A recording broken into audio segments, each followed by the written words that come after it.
What is this place? This is the question so often asked by visitors who find their way up Sulphur Mountain Road to discover Meher Mount. What is this place? Avatar Meher Baba gave us some clues 65 years ago on the day he visited in 1956. On his arrival, Meher Baba said he loved Meher Mount very much and felt happy here. He asked those who had accompanied him how they liked this place. One person compared it to Meherabad Hill in India, where Meher Baba's ashram was located. Another said it reminded her of the hills of Assisi in Italy, where St. Francis lived. One said it had a spiritual atmosphere. Meher Baba nodded and said this land was very old and that he had been here before. When all were gathered inside the Baba house, Meher Baba said, "This afternoon, you all have a chance to laugh and feel relaxed. I come down to your level so that we can laugh and be free together. But don't forget, I'm the highest of the high." Later, gesturing toward the outdoors, Meher Baba said, "Now go out and see the view and try to love Baba through nature. This is all due to my love. This whole creation, this nature, all the beauty you see, all came out of me." As the group tumbled outdoors, Phyllis Frederick recalled the moment, saying, "And lo, the whole sky began rapidly to clear, and one could see for miles the beautiful rolling hills below. Each one meditated in their own way on the incredible view and on Baba's last words." So what is this place? Meher Mount co-founder Agnes Baron was prompted by that very question 75 years ago in 1946, when she hopped the fence to explore this property after ascending Sulphur Mountain Road. That day, Jean Adriel and Alexander Markey, disciples of Meher Baba, had invited Agnes to join them on a motoring excursion from Los Angeles to Ojai in search of a retreat to be dedicated to Meher Baba. It was Agnes who found Meher Mount as they were driving up. Yes? Well, I'm here. Oh. Have you finished that? Because I'd like to join you. Okay.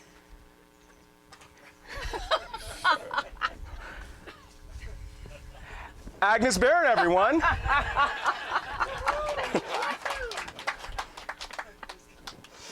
Well, hey, thank you for letting me tell this part.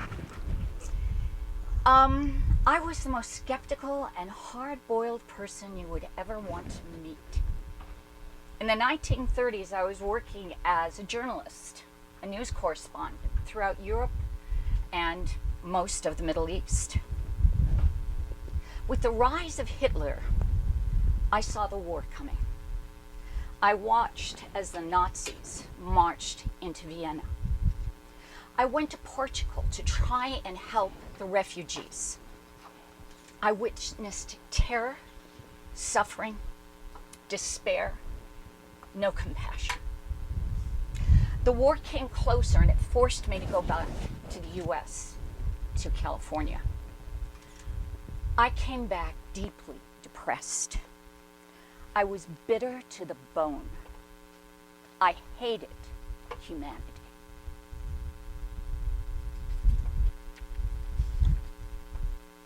I felt some hope discovering Vedanta. I became interested in the teachings of Sri Ram Krishna. I've never gotten that right. Is it Ramakrishna? Okay, good. All right. So I joined the Vedanta temple in Montecito near Santa Barbara. And although, I refused to be initiated by the Swami, I lived as a Vedanta nun for 2 years. From reading Ramakrishna, I knew that one had to have a deep rapport with their spiritual teacher. And I didn't have that with their Swami. Still, I stayed for those 2 years. I had renounced the world, and I was going to be very spiritual and all that stuff. I finally left the Vedanta temple. The Swami was a hypocrite. He was a fallen yogi. I was very angry at the spiritual path, about spiritual teachers and spirituality in general. I was finished. I was going to be very cynical and go back to my old life. But now, you know, in hindsight, I can see the string that Baba was pulling on me. I didn't know it then. I was very stubborn. I was not going to fall for any teacher. After Agnes left the Vedanta temple in Montecito, she went to another Vedanta retreat, the Ananda Ashrama in La Crescenta near Hollywood. Yeah.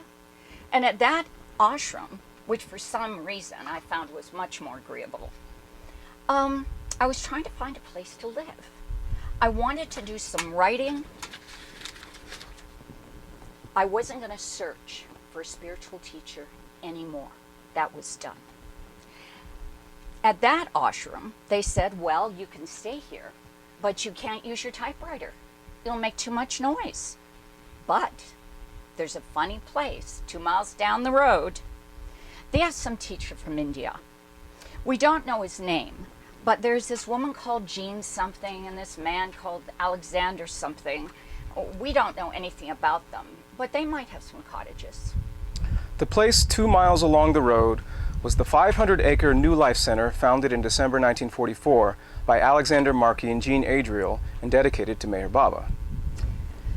Now, why did I leave the Vedanta temple in great anger and get recommended to this queer place down the road? This place where Baba was? Well, don't ask me. I don't know. When I got there, though, I didn't like these people either. Yeah, they said, oh, we have a spiritual teacher from India, too. His name is Meher Baba. You know, and I said, who cares about your Meher Baba? I'm looking for a place to live. I was very annoyed. I told them I came here to look for a cottage. I'm not interested in your teacher, and I swore to myself I would not be taken in again. At the New Life Center, they let Agnes have a cottage. She had almost no contact with the New Life Foundation group. But every time Agnes would see Jean Adriel, Jean would start talking about Meher Baba. And Agnes got more and more annoyed. Yeah. One day, Jean said, oh, my dear, I'm a writer too. I have a script. Would you read it? And I thought, oh, God, these boring people, they've always got some script they want you to read. So I thought, oh, well, I'll work late. I'll look at it. I'll take it down in the morning. It happened to be her original text of the Avatar. The first half of the book was all this stuff about Jean and feeding the birds and all of this stuff. It was nonsense. But then the last half got my attention. I thought this funny. She's talking about this weird teacher, Meher Baba, and all the things that he does. I said, this is simply unbelievable. And I got more and more excited. And I read and I read, and I finished the entire thing that night. And I'm thinking, but listen, you know, he sounds for real. So I dashed down the hill in the morning, and Jean was already in bed, or still in bed. She had gotten up. And I handed her this manuscript, and I said, hey, Jean, is this guy for real? Is this Meher Baba? Meher Baba, for real? This person you're talking about, has he really done all these things you're writing about? And she said, yes, my dear.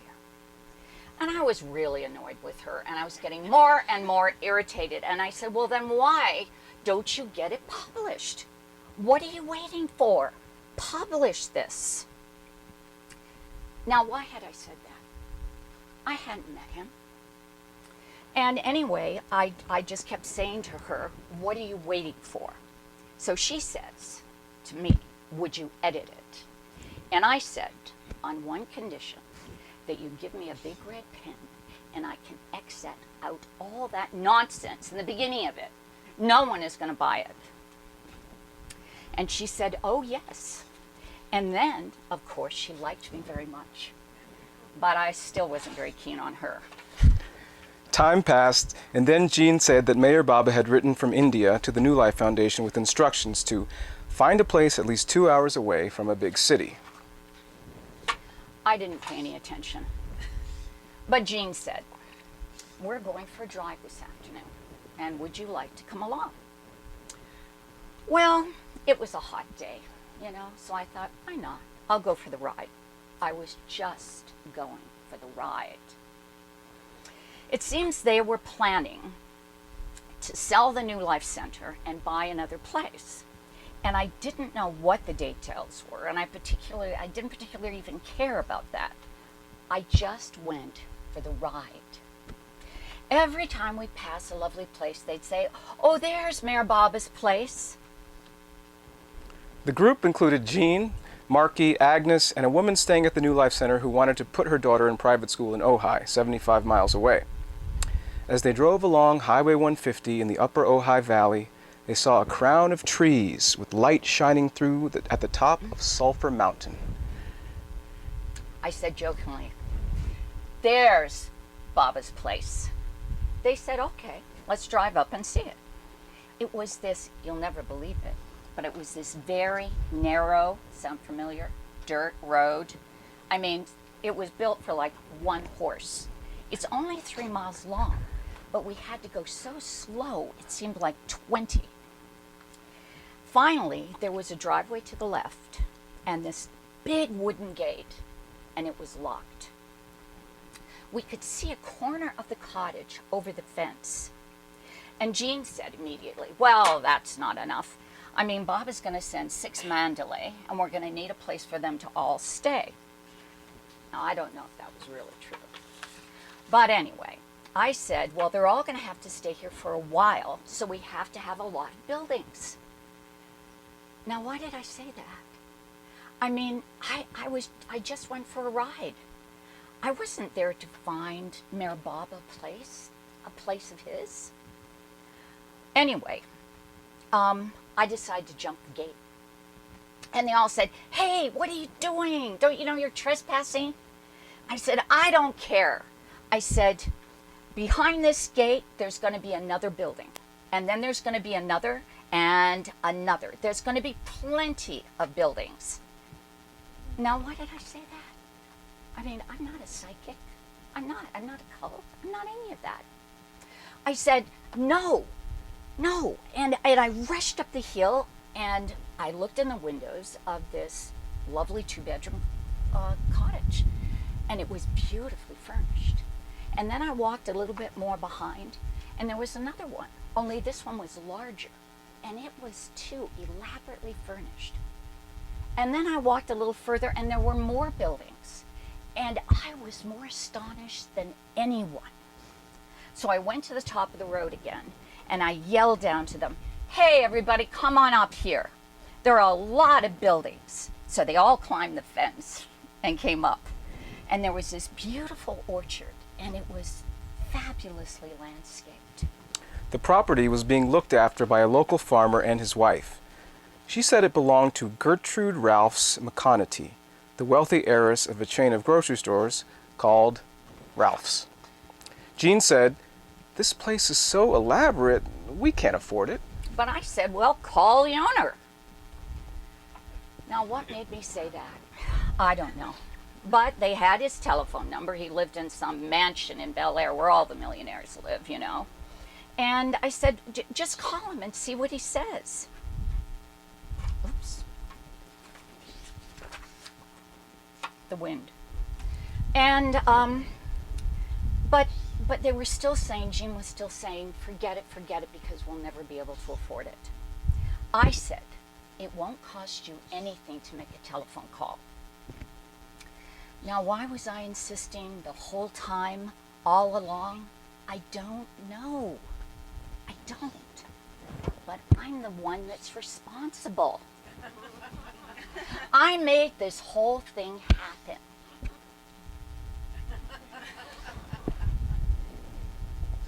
And so they called, and the woman that answered the phone said, well, you know, we were planning to sell. How did you know that we were going to? And Jean said, oh, well, we were led. She's always saying stuff like that, right? So anyway, the woman quoted the price, and the foundation put down a down payment. Escrow closed on July 31st, 1946, with a selling price of $42,500, which is about $600,000 in today's currency. Jean asked Agnes to come with the group to live at Mayermount. I didn't plan to go, I said. I mean, really, I'm not committed to your Mayor Baba.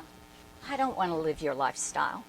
And she said, won't you please come anyway?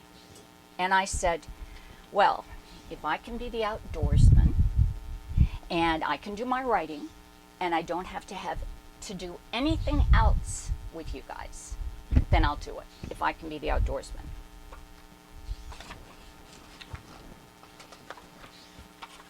She said, all right. I was the first one to live here. Well, anyway, I wasn't getting involved with any of the meetings. I tried to stay away from everything. I was just doing my own work, my own writing, and my outdoor work. And I didn't know anything about farming at the time. But I had to learn how to prune trees and drive a tractor. I hadn't done any of that before. And after about a year, Jean announced, I've decided that I'm going to go live in India and give all of this up. I have a letter from Baba that I can come. There were about 10 people at Mayermount, and Jean asked them all to leave. But she wanted Agnes to stay. I said, I'm not interested in Baba. Why should I stay? And Jean said, I want you to stay until I find out what Baba wants. So, finally, she ended up going away, and I stayed on. I stayed on here all alone, completely alone. Before she left, Jean had created a new board with this man who had offered to pay off the mortgage later. But I found out that he had plans to build this huge hotel up here and make it into some giant psychic center. So I wrote to Baba and I told him, if you want Mayermount, I will keep it for you through hell, fire, and damnation. That's what I said. Baba wrote back, and he said I should keep Mayermount for him by all means. He sent me his love, and he called me his watchdog. I thought, okay, Baba, I'll be your watchdog, and I'll snap all the heels of every hypocrite that comes. So for 6 years, I stayed here, and I slaved like a fool. I mean, I had to pay the mortgage. They left me this broken down old truck that wasn't even running. And every time I went to town, it broke down.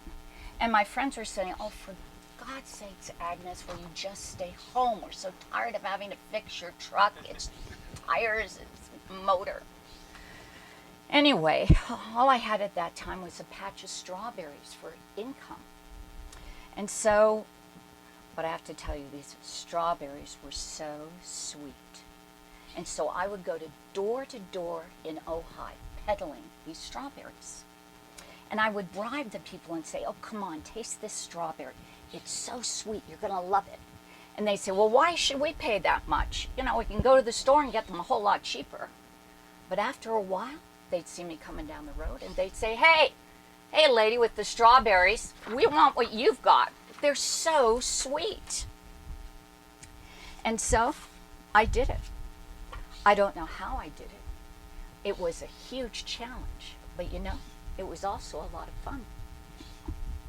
But during those 6 years, I had people, professors come up, and sometimes they'd say to me, Agnes, why are you here? You know, you don't believe in this Mayor Baba. Why are you doing all this work to keep this place for him? And I said, I don't know. And you know, I didn't know. I still hadn't met Mayor Baba. I'd read his writings and I liked him. But I'd been disillusioned too many times before. I wasn't going to make up my mind until I met him. Year after year, Mayor Baba would say he was coming to the U.S. He never came. Finally, in 1952, Mayor Baba announced that he was coming to America and he was going to stay at Mayermount for 10 days. Then, in April 1952, he arrived at the Mayor Spiritual Center in Myrtle Beach, South Carolina. Mayor Baba called her Agni, which means fire in Sanskrit. Baba had sent a cable asking her to be at the center in Myrtle Beach on April 26, 1952, to discuss plans for his visit to Mehermount. But you know, I never got that cable. I was already on the road driving across country, and I arrived the night before in Myrtle Beach, the night before the morning I was to meet him at 9 a.m., at the time he had said he wished to meet me. In the morning, I was shown to the lagoon cabin. My good friend, Margaret Kasich, who had stayed at Mehermount and told me all these wonderful stories about Meher Baba, well, she was waiting for me. And Margaret introduced me.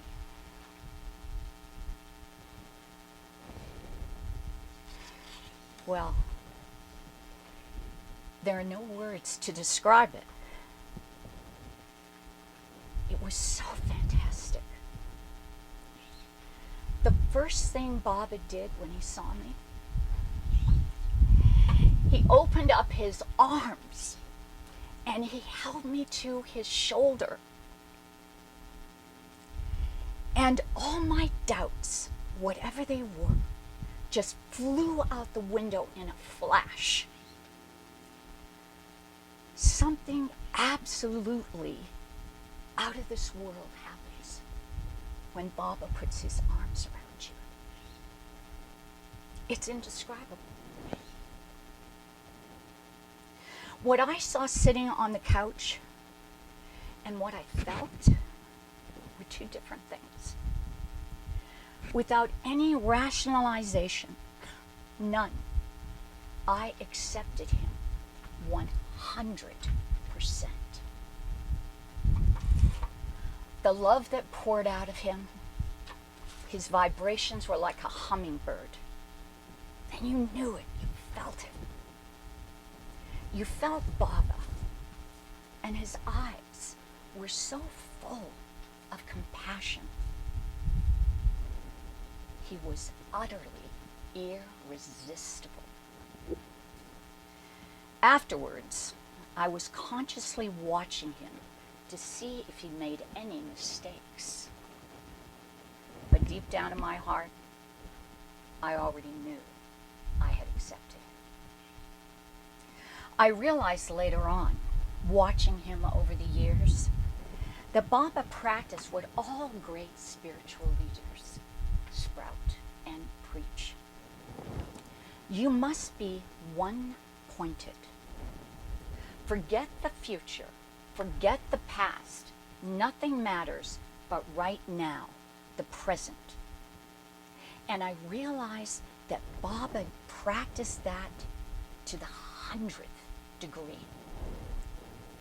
No matter what he was doing, whether he was petting a dog or giving spiritual advice or saving the universe, it didn't make any difference. He had that same concentration. It was absolutely fantastic because when he spoke to you, you felt that same concentration. That to me was proof of his greatness beyond anything else.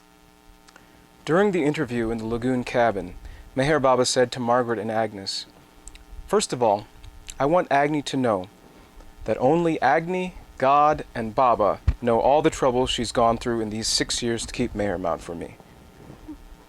I was so surprised. I didn't tell him anything. Wasn't that sweet of him to mention it to me? I looked at him and I said, "It was no trouble, Baba. It was no trouble at all." And here I had been, dying of anxiety. And when he said, "Trouble?" I thought, how silly. I'd never had any trouble. It completely vanished. And that's a fact.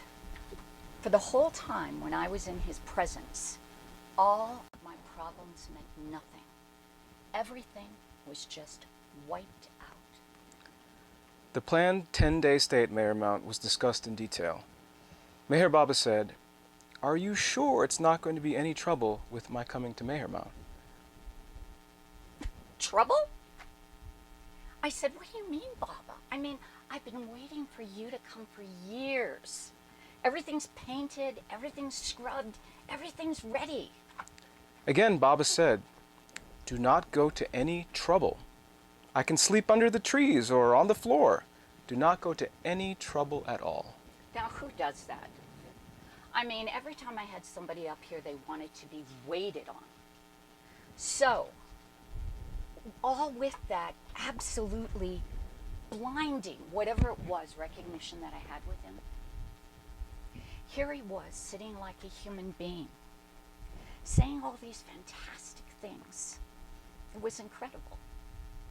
And always it was the little things he was so considerate about.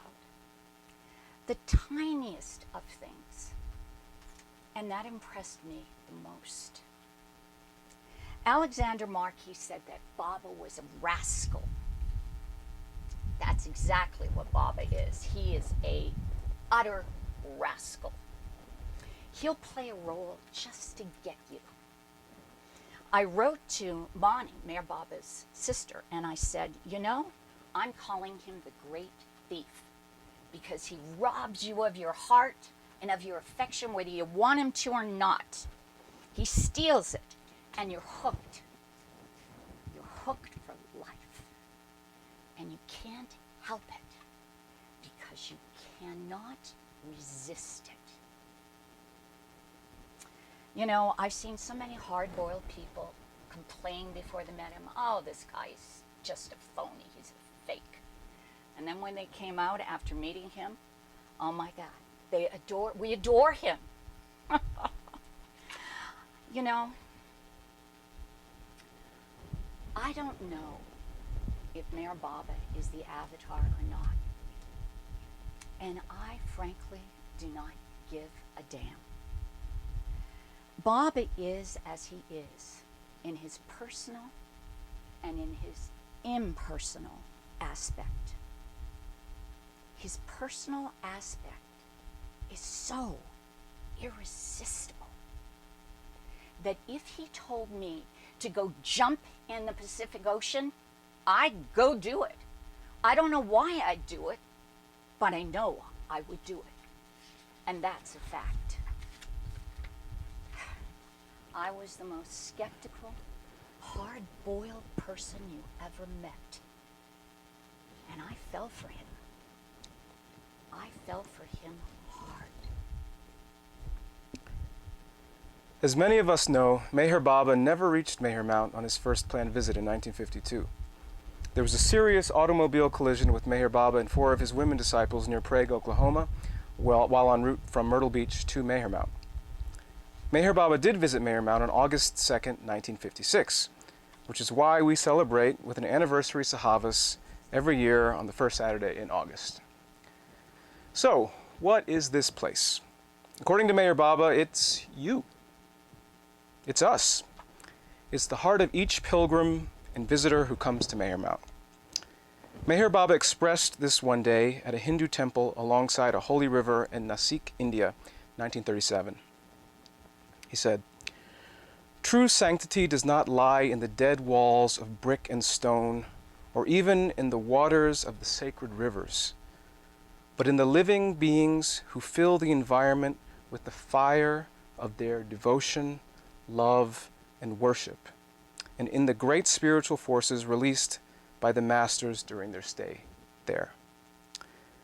So, let's all thank Avatar Meher Baba for the sanctity that he's bestowed on Meher Mount and for the love that he awakens in our hearts. Thank you. Jai Baba. Hey, Baba.